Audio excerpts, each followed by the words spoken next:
Welcome back to my channel RMBA today. আশা ৰাখিছো আপোনালোক সকলোৱে ভালে আছে আৰু আজিৰ এই ভিডিঅ'টোত আমি আলোচনা কৰিব লৈছো এমপ্লয়মেন্ট এক্সচেঞ্জৰ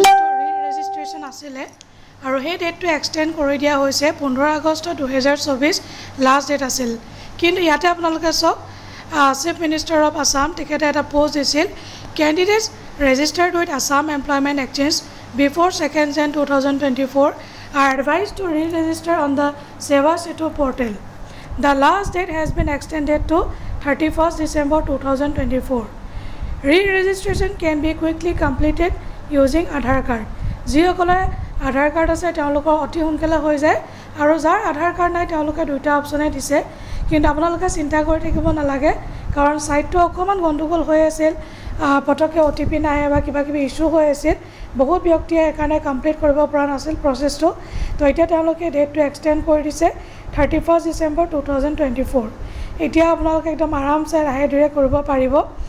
আৰু যেহেতু মাজতে APTCL